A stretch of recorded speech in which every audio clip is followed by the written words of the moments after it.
G'day. Buenos dias. Although it's actually buenas tardes, because I know the difference. It is I, Janeen McCrae, saying to you, welcome to the field of streams.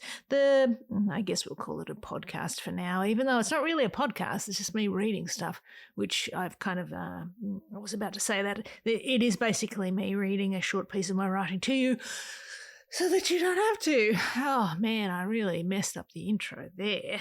Sorry. Today, we're going to do something a little bit different. Today's reading is a travelog of sorts about a spur-of-the-moment motorcycle trip I took back in summer 2025. The reason I was riding a motorcycle is I get itchy feet, which is not a skin issue, it's more of a restlessness issue. I need to get out and travel. And at the time, like most of the time actually, my resources were a little tight. I mention that because I typically drive a Tacoma, a big truck, with a rooftop tent on it for all my adventuring purposes. But because all the places I want to go to that I think are cool are like, deserty or mountainy, they're not very nearby. So, long story short, fuel costs add up. Ka-ching. That's where the motorcycle came in. Because motorcycles are cheap. It does not cost much to fill a motorcycle tank.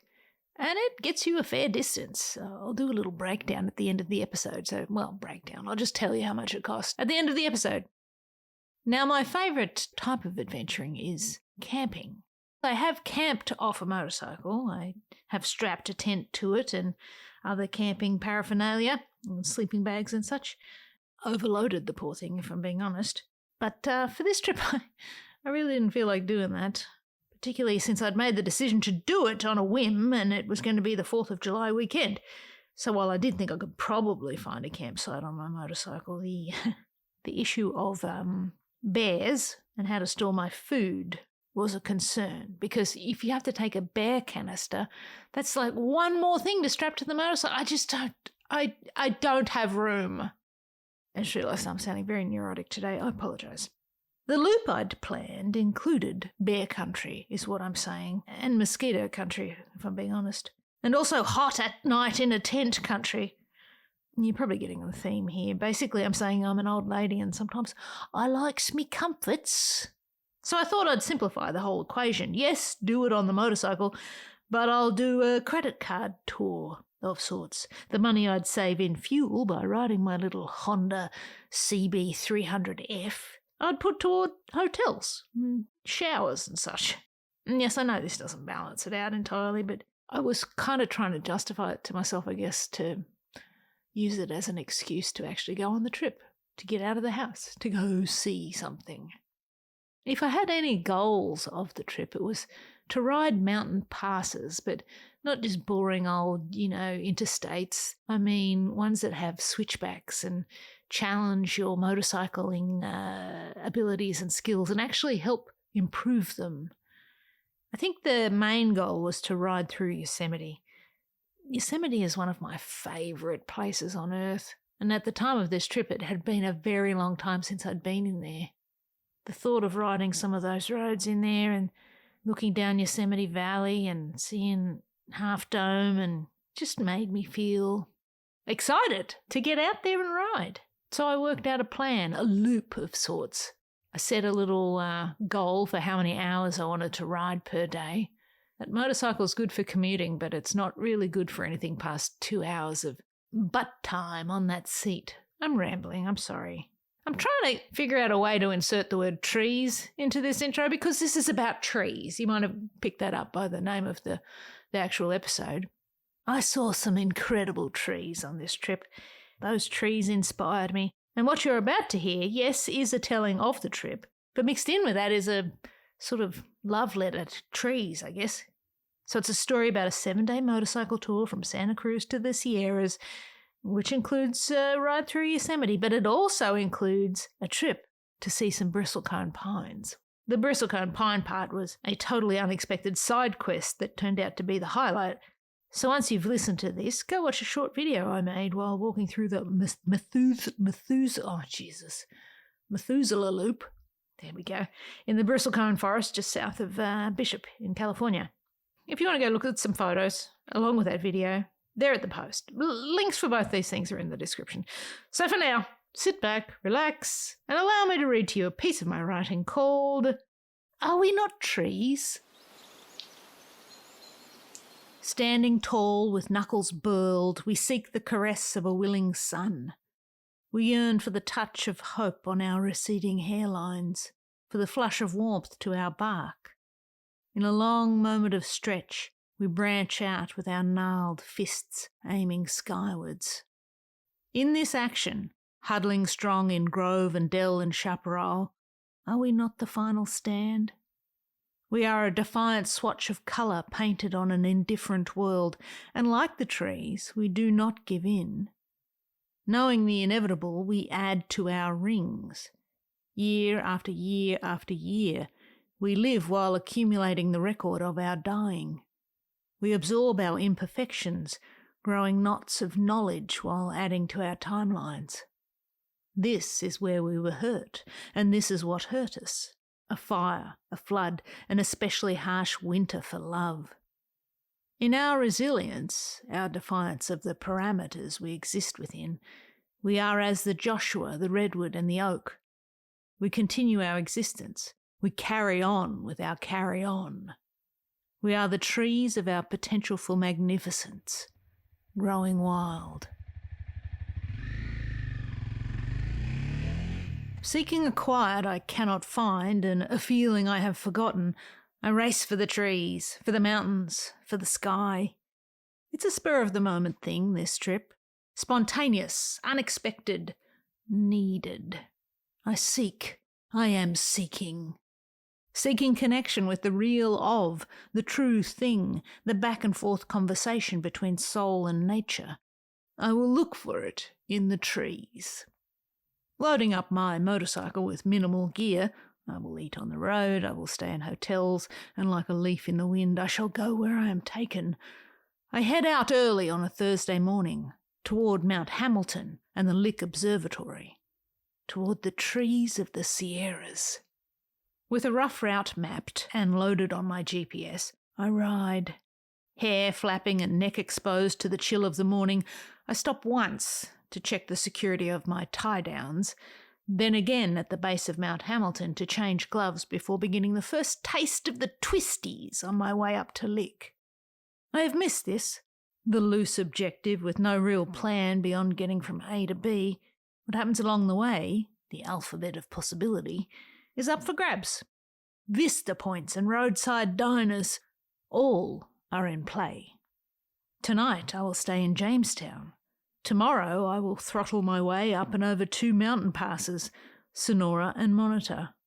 Eventually, I will work my way back through Yosemite. 4 days, I estimate. Back in time for work on Monday, with my mini-adventure done and my soul saved by trees. Over Hamilton I go, and after a quick stop at the observatory, I head down the backside of the mountain and into an oven of sorts, the Central Valley.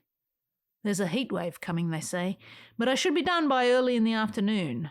There'll be plenty of time to cool down, especially if the hotel has a pool. It feels good to be out in the world, out at the edge of trees. The low-lying California oaks open their arms to me in the foothills as I noodle my way through the heat and traffic, miles disappearing behind me. Arriving in a cheap and stiff-sheeted hotel room in Jamestown, defeated by the afternoon heat and with a tired clutch hand, I kick back and eat Fritos for dinner on a hotel bed as the sun goes down. I should go look for the pool, I think, but decide not to. I'm too settled now, with shorts on and aircon flowing. The nacho cheese Fritos are good, and the non-alcoholic beer is hitting the spot. This is living! On the morning of July 4th, the next day, after a failed attempt to find a diner for breakfast in both Sonora and Jamestown, I begin my ascent to the top of Sonora Pass. It's early, so I have the road to myself as I twist the throttle of my small motorcycle and glide and carve and decompress my way up to the top of the pass. past creekside campsites, past granite outcrops, past snowmelts and pullouts with spectacular views. Through an audience of bark and needle and cone, I lean and twist and make my way up as random chipmunks and squirrels dart across the road. I cringe and brace for the bump, every time. Commit, you idiots! Don't change direction right in front of my wheel! They survive. Everyone and thing survives. And me? I am simply a plug seeking an outlet. I am winding my cable through the world. The miles tick by through pines and aspens and meadows. The connection is once again made, and the recharge is on. With our potential to rot at the root, are we not a reflection of the potent creep of bad soils and tainted waters? With poisoned cores, our barks stripped away and our trunks naked, we are slowly consumed by blind and hateful termites.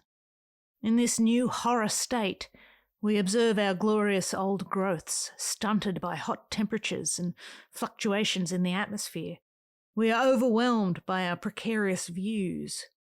When treated with care, we come back from the brink of this mighty crack and fall fate, but when left in the dark of our hothouse, we shrivel to curdled branch and desiccated leaf.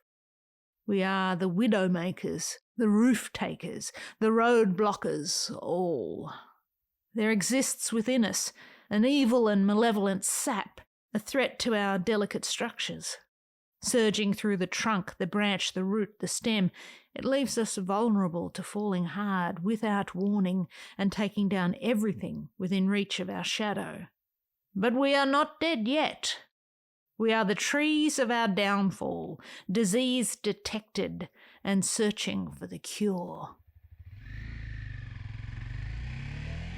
Day 3 opens with breakfast in the lobby of a quaint inn in Woodford, and after consuming a croissant, which I will generously describe as passable, I head back to Monitor Pass again to go visit an old friend, a juniper tree. Making the turn onto the pass, I begin the ascent. The pavement is smooth and, again, traffic-free. It is a cool morning, but the sun is warm and strong as I climb up through the valley and toward this tree. I'd ridden past it yesterday, in the opposite direction, and glanced up to check if it was still standing. A fire had ripped through this area a few years prior, and many trees had not survived. What is the fate of my proud juniper, holding court up above a sweeping curve, I'd wondered. I was stoked to see that it was still there as I zoomed past. Today it was time to pay a proper visit. In a gravelly pullout just beneath the tree, I kick out the stand of my motorcycle, take off my helmet, and admire the view of the valley below. There is not a cloud in the sky. Turning toward the tree, I scan for an easy scramble point to get up to it, before clomping through the rocky outcrop and toward my old pal. Ticks. I think briefly of ticks, and make a mental note to check my laces when I get back to the bike. "Hello," I say, arriving at its base. Yes, I talk to trees. I will not pretend that I don't. You haven't changed a bit. This may or may not be true, and I don't have the time nor the signal to check on photos I took over 10 years ago of this exact tree. It's time to update the record. I take new photos of my friend, frame it against the sky, do the standard selfie with me in front making different faces while it maintains its stoic expression behind me. There is no signal here, and yet I feel the most connected I've felt in a long time. With myself mostly. It's quiet. There are no distractions for me here. Turning away, I look out at the view in front of me, at what my friend the tree looks at every day, and absorb the scene. It's just a tree, Janeen, it's not magic. Yeah, I guess you're right. Even so, here we are. Together we sit in quiet and easy company. We watch as a cyclist passes by on the road below us. We wave our branches, but he doesn't look up. People, you've got to look up. You're missing everything. With our crowns tilted, we brace ourselves against the howling winds of the world. Imperfect and dented beings, we lean into our fate, choosing to press on against the tyranny of a wicked gale, a brutal storm, a derecho not of our making. Are we not like trees? Do we not fight daily to prove our love of this life, to protect our precious kingdoms with the rugged bark of our backs and the reach of our strongest branches? Our limbs crack under the strain of our lifelines, stretching out and over the world to explore new frontiers, to set down roots of their own, to grow. Our cones, our pods, our fruits. We drop our dreams in impossible times, seeking damp spaces, rocky faces, and sunlit places. No kings, they say. No queens either. Ours are not the crowns of monarchs. They are the bite of our teeth upon the crust of this earth. We are the trees of our unsprouted future, bursting defiant, persisting in our resistance. I stay a few days in Bishop because I didn't plan at all. Relying on bad intel, I'd failed to realise in time that while you don't need a reservation to ride through Yosemite anymore, you do need one between mid-June and mid-August. I still managed to get one for a 3-day window of opportunity, and while I could have squeezed all the way from Bishop to home on Sunday late, I wanted to be safe and relaxed with my riding. No rush. Bishop, then Lee Vining, then home. But first, today.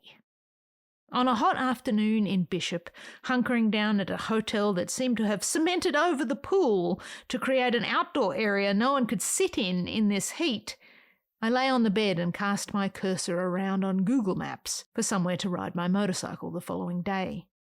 And then I saw it, the opportunity to visit with some old folks at the ancient bristlecone forest. Backstory. Before I ever moved to these United States, back in 2003, I read a story about the fate of Prometheus, possibly the most famous bristlecone pine, and had longed to see bristlecones in person ever since. The story of Prometheus is well known.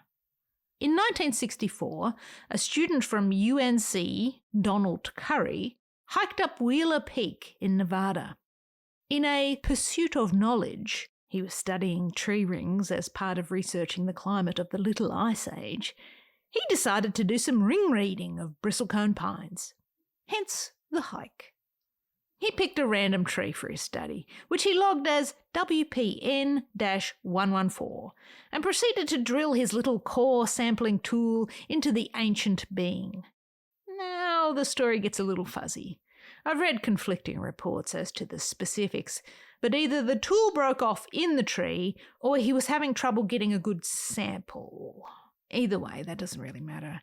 It was a problem that needed solving, so he approached the US Forest Service, explained his tool was caca, and their solution was to, wait for it, cut the tree down. As horrible as that sounds, the part of the story that triggered and horrified me was not so much the cutting down, yes, a tragedy, but more the recognition within myself of the stomach-dropping feeling that young Curry must have had when he began to count the rings on the WPN-114 cross-section. It's that sinking feeling, the burn of it, that occurs in the moment when you instantly realise you've made a colossal, catastrophic, and what will probably be an unforgivable mistake. 4,844 rings. Yes, by cutting it down, they had just killed the oldest recorded living organism on Earth at that time. Later they adjusted the age to around 4,900, give or take. Details. Add a few more years to that lump in your throat, Donald.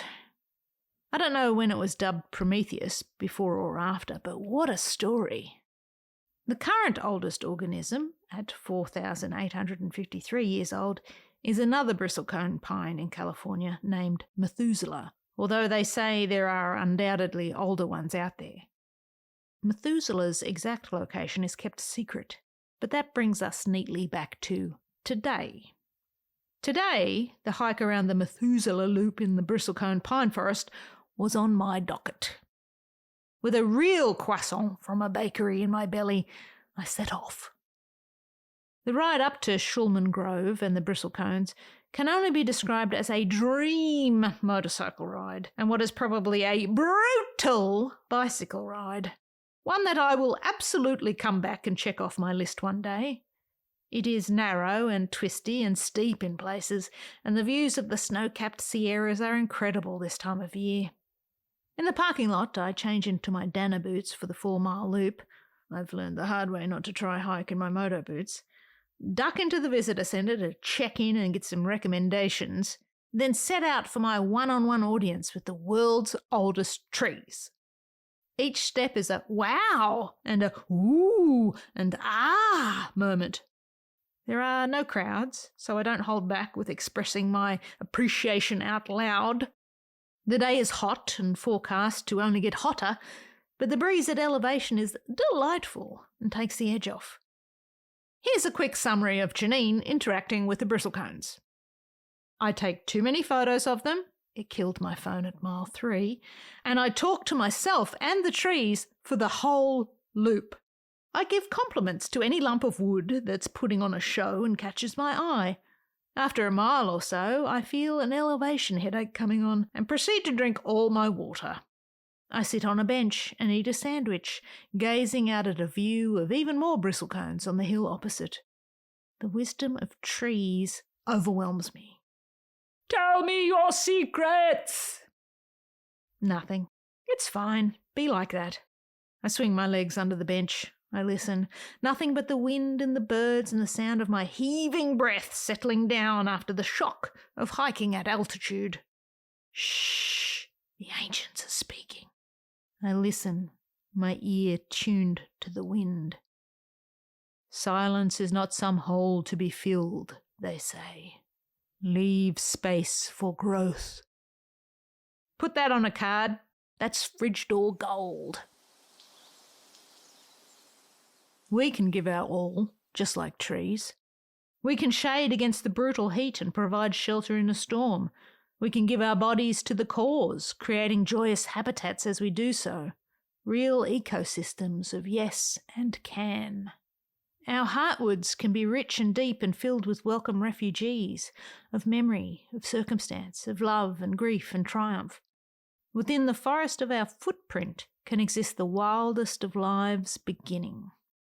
We can be the trees of benevolence, photosynthesizing empathy with every ragged breath. Early on Wednesday morning, I fire up the bike and swing by the gas station at the bottom of Tioga Pass to fill up, with the goal of reaching the entrance to Yosemite by 7 a.m.-ish. The air is cold as I climb, and each time I dip into shade, despite the winter gloves and hoodie under my riding jacket, I shiver. It's cold. I know it's going to get colder the higher I go. Leaving just after sunrise has its drawbacks, but I don't mind. It'll warm up eventually, as will I. The previous night I'd researched the best time to get to the gate and avoid lines, and in the end it was a pointless worry. I rolled up to the ranger's little hut and said hi. There were 0 people in the line. I guess I picked a good time to come, I said. Oh, this is the perfect time. You nailed it. Nailed it. A travel victory. One must always celebrate a travel victory, no matter how small. In this moment, I decide I have no regrets about being so early. For the next hour or so, I decide I have regrets about being so early. My hands are freezing. But that's my only regret. Yosemite just after sunrise is stunning. I stop at a meadow to take a photo and make the mistake of taking off a glove. My right hand protests and I quickly shove the glove back on, but it's too late. The cold is too rude, and this bike has no fairing, so I just take it. Whatever. I power on, rejoicing in the brief interludes of sunshine when I can. Celebrate the small victories.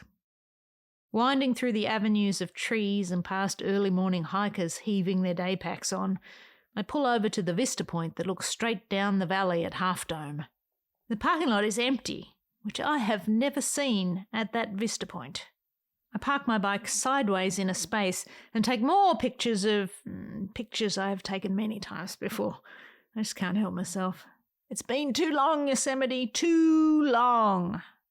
Still on Tioga and well inside the park, I stop at a pull-out just before Tenaya Lake, take off my glove again, and flip up the visor of my helmet. Mosquitoes are instantly on me, buzzing around my face and all over my hand, the only 2 pieces of skin on offer. Needless to say, it is the quickest of gear checks and photo ops.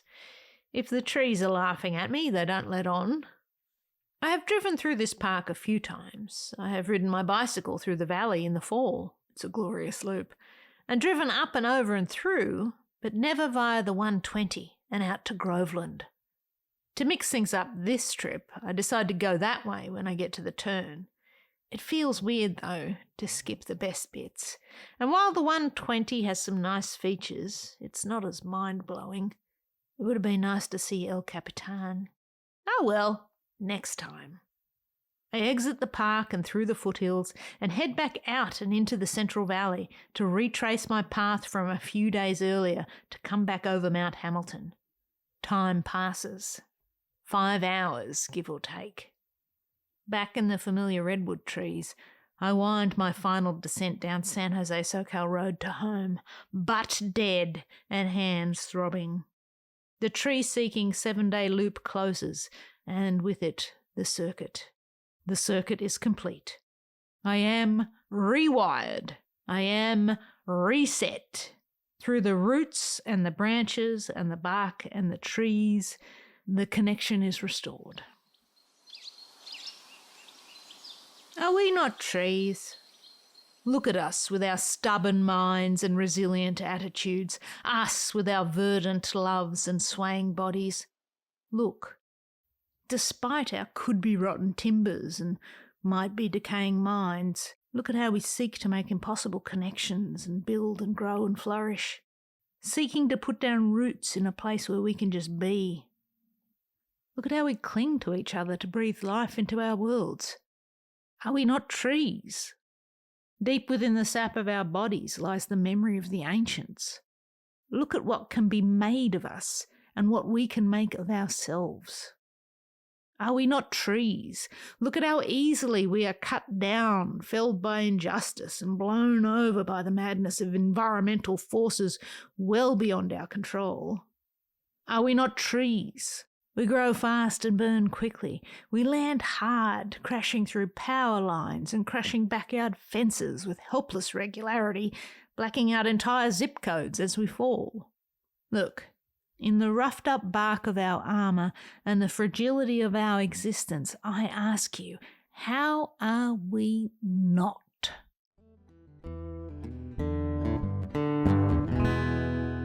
And there you have it, today's episode. I think I said I was going to give some stats here, and so let's talk savings.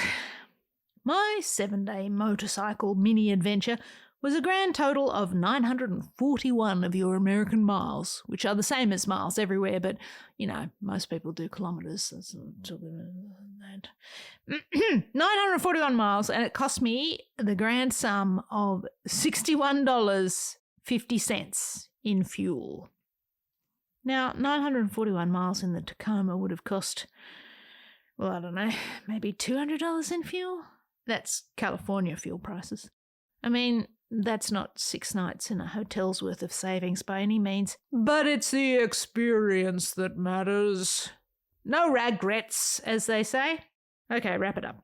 If you want to say something about today's episode, or just even say hello, I'm fine with that too, you can email me at noodle@jumpinthestream.com.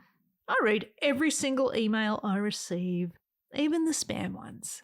What else do I normally say here? I share these thought dreams just to demonstrate that inspiration can come from anywhere, but in this case especially from trees and travel. But for now, I'll leave you with this. Love what you love, and I'll see you out there, in the trees, in the world, making stuff.